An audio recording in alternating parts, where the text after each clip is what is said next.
Now, for today's topics, we're going to start with a quick update on Iran and then move to two areas where there's a huge gap between the elite 1% and the rest of America, or as I sometimes describe it, between the elite 1% and the nation they think they should be allowed to rule over. On Iran, last Friday, I talked about how there was maybe a slight uptick in enthusiasm. We were hearing some encouraging news. Well, that news dissipated, and the attitudes have swung in the other direction a little bit. Last Friday, the news was that 42% approved of our attacks on Iran. It's down to 35% today. On the one hand, a 7-point swing in a matter of days seems and is pretty significant. But if you look at the longer string of data going back to the days when the bombings of Iran began, there's been a baseline of about 39 or 40% in favor of the attacks. Every now and then we inch above it a little bit, maybe based on good news, maybe a little statistical noise, maybe both. And when bad news comes or when things seem to be at an impasse, it goes in the other direction a few points. Again, either statistical noise or perhaps just the bad news having an impact. Bottom line, though, is there is very little lasting change in views of the situation on Iran. The only thing that's going to change those numbers is when the fighting is finished, what is the outcome of the war? If President Trump can show tangible gains, like we actually got the enriched uranium out of Iran, that will be very well received. If there are no specific gains, it's going to be a drag on the president and on the GOP in November. Some of you may not know it, but today is Earth Day. We did a poll that finished yesterday and found that just half of Americans knew Earth Day was even being celebrated this month.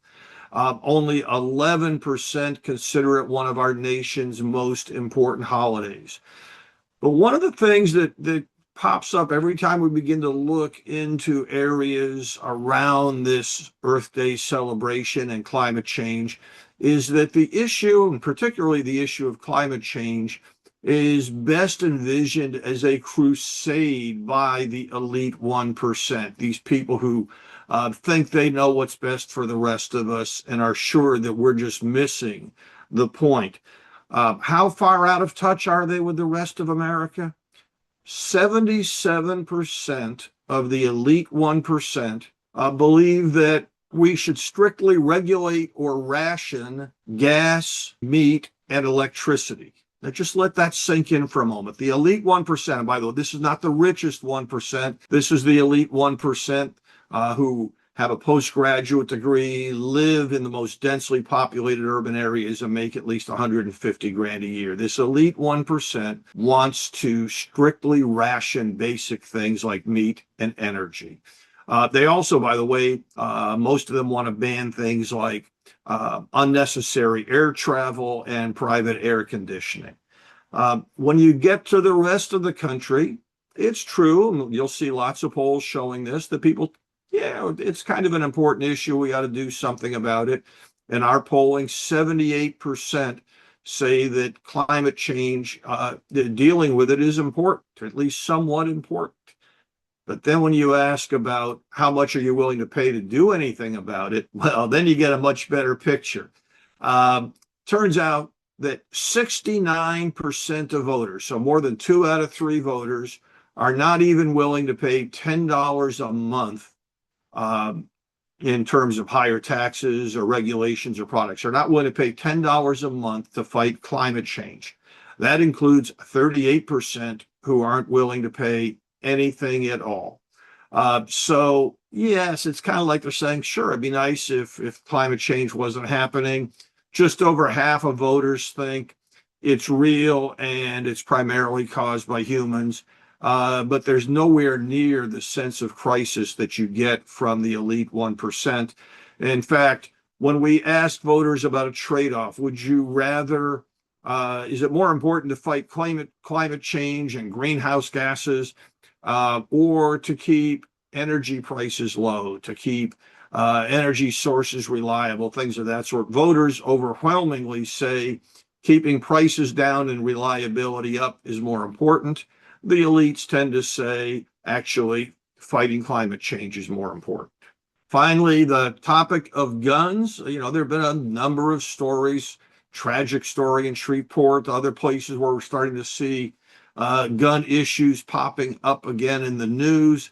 This is another area where the elite 1% is wildly out of touch with the rest of the nation. Uh, Turns out that 72% of people in the elite 1% would like to live in a community where guns are outlawed. 77% would favor banning the private ownership of guns. On both of those issues, most voters are on the opposite side. Most voters would prefer to live in a place where guns are allowed. Most oppose the banning of private ownership of guns. For many, it would be a real problem if only government officials were allowed to have guns. So when you put it all together, what's the difference? What's the big deal? Well, they have different opinions. The danger is that the elite 1% is a bit delusional on some of these topics, like climate change and guns. They actually think most voters agree with them. They think that most voters favor banning private ownership of guns. They think that most people want to live in places where guns are outlawed. And that drives a lot of the policy initiatives that we see whenever guns are in the news. In a broader sense, some of these are the themes I talk about in my upcoming book, Out of Touch. The Elite 1% and the Battle for America's Soul is coming out next month. And it really casts the entire fight as between the American people who still embrace our founding ideals and the elite 1% who reject them.